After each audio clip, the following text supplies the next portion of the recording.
When Boeing retired the 757 in 2004, it quietly abandoned the mid-size market. That decision left the door wide open for Airbus, which spent the next 2 decades cementing its dominance with the A320 family. For years, Boeing seemed content to watch from the sidelines. Till now, the company has just confirmed plans for a brand new mid-size jet, the Boeing 797. Or is Boeing already too late? To understand why this announcement has shaken the aviation world, we need to go back in time, back to the late 1970s, when Boeing launched the 757 program. The 757 took its first flight in 1982 and entered service in 1983 with Eastern Airlines.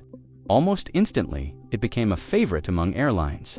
It was versatile, fuel-efficient for its time, perfect for busy medium-haul routes, and still capable of flying longer missions.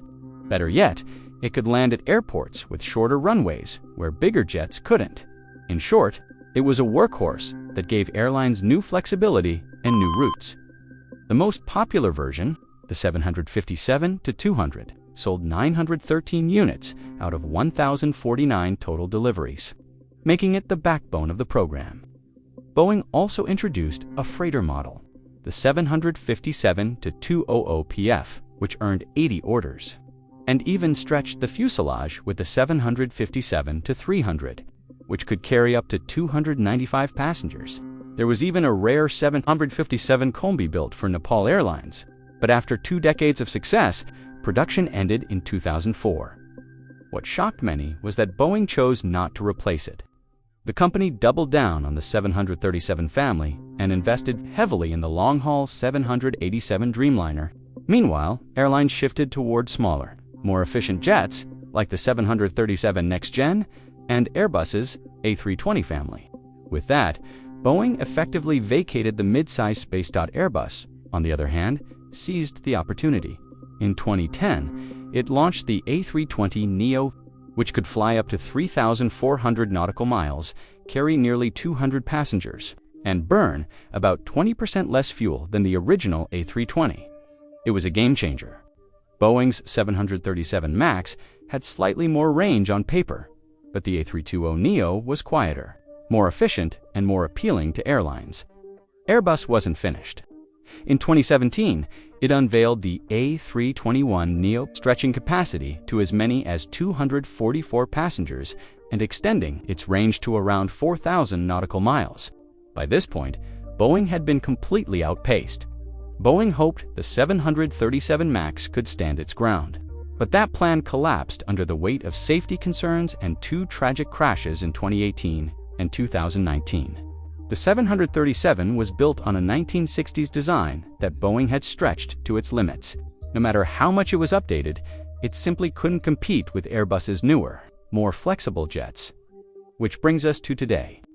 After years of silence, Boeing has finally announced the 797, a brand new mid-size aircraft, aimed squarely at the gap left by the 757 and at Airbus's A320neo family. The 797 will sit between the 737 narrowbody and the 787 Dreamliner widebody, with 2 planned versions, the 797-7, seating around 267 passengers with a 4,200 nautical mile range, and the 797-6, seating about 228 passengers with a slightly longer range of 4,500 nautical miles. Boeing hasn't confirmed a freighter version yet, but given the surging demand for air cargo up more than 11% in 2024, a Lonnet wouldn't be a surprise. In fact, Boeing forecasts demand for 4,000 to 5,000 units of the 797, if true. It could be the program that turns the company's fortunes around. Engines are still undecided. Rolls-Royce has pulled out, leaving CFM International and Pratt & Whitney in the running. What's confirmed, however, is that the 797 will serve as a launch platform for Boeing's Echo Demonstrator technologies, innovations designed to improve efficiency, safety, and sustainability. These include single-engine taxiing to cut fuel burn by up to 50%, smart seating sensors to reduce crew workload, touchless lavatories, more efficient galleys, and even cabin interiors made from recyclable materials. If integrated successfully, These could make the 797 one of the most environmentally friendly and passenger-focused jets ever built. But here's why the announcement is such a shock. Boeing previously ruled out launching a new aircraft anytime soon. In 2022, then CEO Dave Calhoun said there was no point investing billions into a new jet until engines improved by at least 25% efficiency. Yet, just a few years later, Boeing has reversed course. Many see this as an admission that delaying a replacement was a mistake, especially as Airbus tightened its grip on the mid-dash market. The timing also raises eyebrows. Boeing is already juggling delays with the 737 MAX 7 and 10, as well as the troubled 777X program, which is now more than 5 years behind schedule. The company is under heavy regulatory scrutiny, facing quality control concerns, and dealing with financial strain, losing nearly $12 billion in 2024 alone. With its reputation dented, some argue Boeing should focus on fixing its existing problems before taking on a massive new project. Still, the 797 might be Boeing's best and only chance to fight back. Airbus's A321XLR, with its 4,700 nautical mile range, is already blurring the line between narrow-body and long-haul. It's racking up hundreds of orders from airlines like American and United. Without a competitive alternative, Boeing risks ceding this crucial market for good. So, is the 797 Boeing's comeback story, or a risky gamble at the wrong time? On one hand, it represents ambition, innovation, and a chance to prove Boeing still has the engineering DNA to lead the industry. On the other hand, it could be an overextension for a company already battling financial losses, delays, and a damaged reputation. One thing is certain, this jet will define Boeing's future. The 797 isn't just a replacement for the 757, it's Boeing's shot at redemption. When Boeing retired the 757 in 2004, it quietly walked away from the mid-size market, a decision that many now see as one of the company's biggest strategic missteps. For nearly 2 decades, Airbus exploited this absence with its A320neo, and especially the A321neo, aircraft that captured airlines worldwide by offering efficiency, range, and capacity in the exact space Boeing had abandoned. Meanwhile, Boeing seemed content to rely on the aging 737 for short-haul routes and the 787 Dreamliner for long-haul operations, leaving airlines with no true middle-market option. But the tide may be turning. After years of setbacks, financial turbulence, and reputational damage from the 737 MAX crisis and delays to the 777X, Boeing has announced its boldest move in decades. The Boeing 797, positioned as a new mid-size aircraft. The 797 is designed to seat between 228 and 267 passengers and fly more than 4,000 nautical miles, directly challenging the dominance of Airbus's A321XLR. Beyond performance, Boeing is signaling a push toward innovation with concepts drawn from its Echo demonstrator program technologies, like single-engine taxiing to save fuel, smart seating sensors for improved passenger experience, and recyclable cabin materials aimed at sustainability. The announcement has sent shockwaves across the aviation industry. On one hand, critics doubt Boeing's ability to deliver amid its ongoing crises, while on the other, supporters view the 797 as the long-awaited aircraft that could restore Boeing's reputation, rebalance the market, and reclaim ground ceded to Airbus over the last 20 years. But beyond the technical promises and marketing buzz, the Boeing 797 carries something far more symbolic. It represents a fight for survival. Boeing has spent the past decade not just building airplanes, but rebuilding trust. The crashes of the 737 MAX shattered confidence in the company's engineering culture, raising questions about whether safety had been sacrificed for speed and profit. On top of that, the COVID-19 pandemic battered the aviation industry as a whole, forcing airlines to delay orders and pushing manufacturers into survival mode. For many, the 797 isn't simply another airplane, it's a test of whether Boeing can prove to the world that it has learned from its mistakes. Meanwhile, Airbus isn't standing still. The European giant has already locked in hundreds of orders for its A321 XLR, an aircraft airlines love because it combines the economics of a narrow body with the reach of a wide body. Deliveries are already on the horizon, and that gives Airbus a massive head start. If Boeing can't get the 797 into service quickly, airlines may simply double down on Airbus, making it even harder for Boeing to claw its way back. And yet, history shows that when Boeing is cornered, it often delivers game-changing innovations. The 707 revolutionized jet travel. The 747 redefined long-haul flying. The 777 set new standards for efficiency and reliability. Each of these aircraft arrived at a critical moment, reshaping the industry and re-establishing Boeing's dominance. The question now is simple, but heavy. Can the 797 do the same? If Boeing succeeds, it won't just be an aircraft launch, it will be a comeback story for the ages. One that proves the American aerospace giant can still lead, still innovate, and still define the future of flight.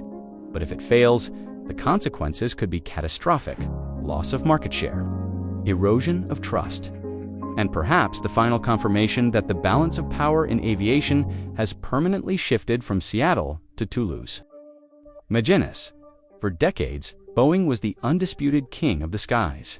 Its aircraft carried millions across oceans, continents, and borders, shaping the very idea of modern air travel.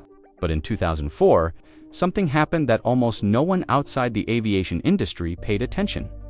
Boeing quietly retired the 757 to the public. It was just another plane phasing out. But to insiders, it marked the start of a power shift that would echo for decades.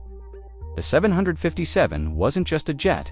It was a workhorse that could do what few other planes could: fly passengers coast to coast in the United States, cross the Atlantic on thinner routes, and operate efficiently from airports where larger wide-bodies couldn't.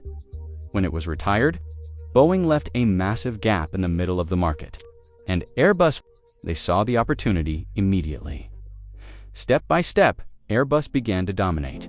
First with the A320neo family, and later with the A321XLR narrow-body plane that could fly nearly 5,000 nautical miles while carrying a full cabin of passengers. Airlines around the world lined up to buy it.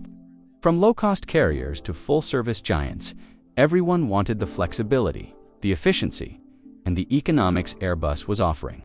And as the orders piled up, one question became impossible to ignore. Where was Boeing's answer? For years, Boeing seemed paralyzed. They stretched the 737 to its absolute limits, trying to make an old design compete with Airbus's new generation. They invested in the 787 Dreamliner, which was groundbreaking, but too large and expensive to serve the middle of the market. They put their hopes in the 777X, only to be hit with delays and setbacks. And then came the crisis that nearly destroyed them: the 737 MAX disasters. 2 crashes, hundreds of lives lost, and the grounding of their best-selling aircraft worldwide. Overnight, Boeing's reputation went from trusted innovator to reckless corner-cutter. So why does the Boeing 797 matter so much? Because it's more than just a new airplane, it's a chance for redemption. Boeing claims the 797 will carry between 228 and 267 passengers, fly over 4,000 nautical miles, and bring in cutting-edge technologies from its eco-demonstrator program.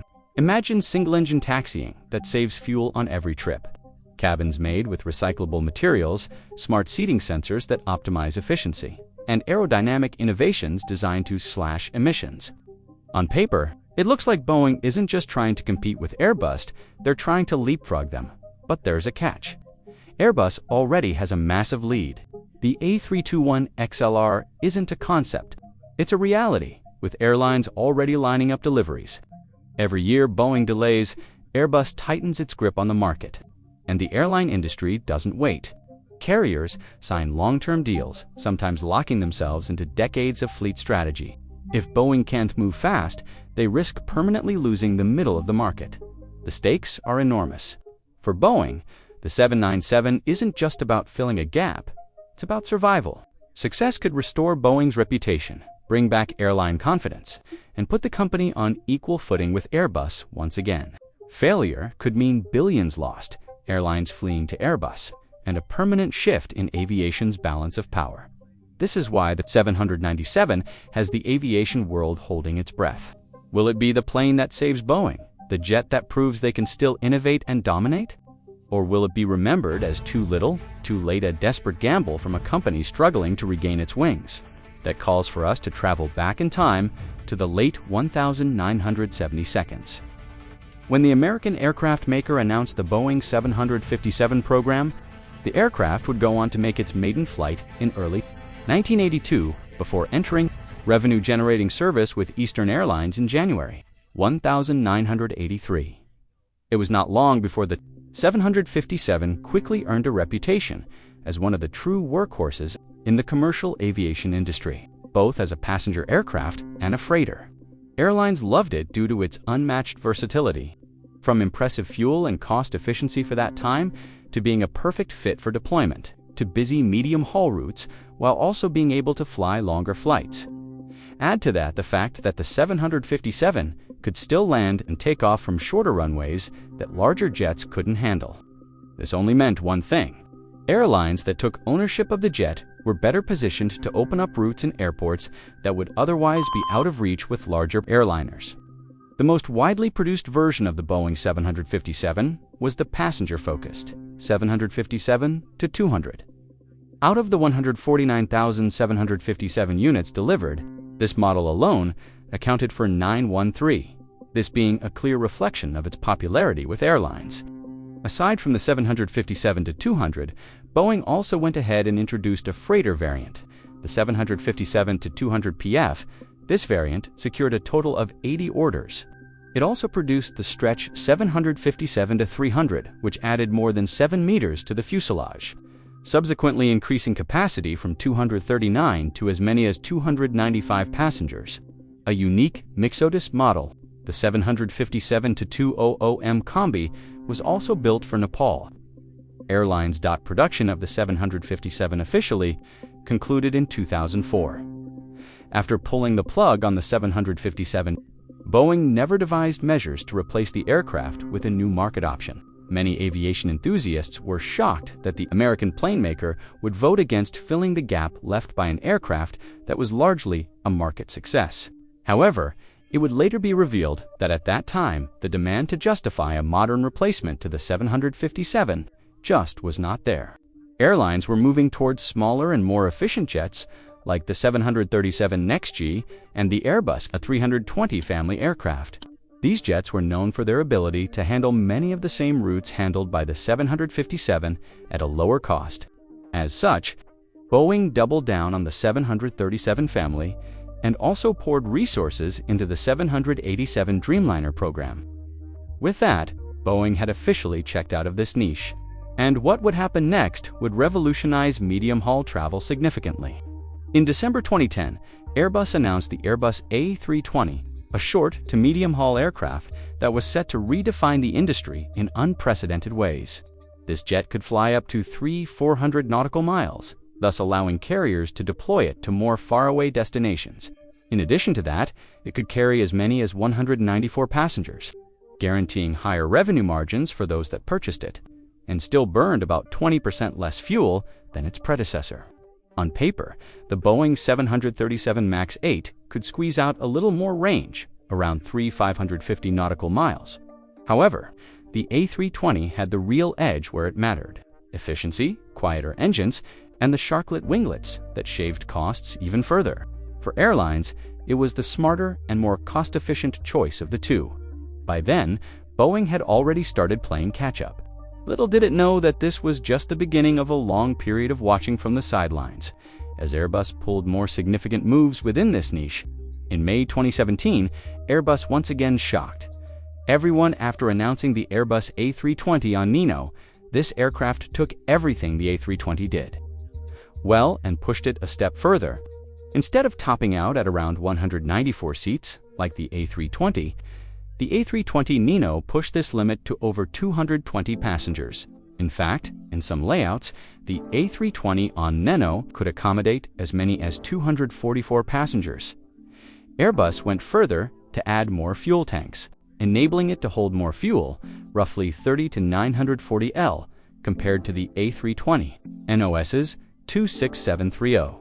This enabled it to stretch its range to about 4 nautical miles, further giving airlines more agility when it came to flight management and route planning. By this time, it was clear that Boeing was completely outpaced in this department.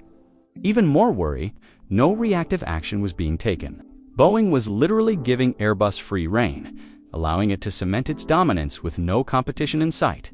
There is a faction of industry experts that argues that Boeing did not see the need to develop a new aircraft, as it believed that the 737 MAX could be enough to compete with the A320 and the A320neo aircraft.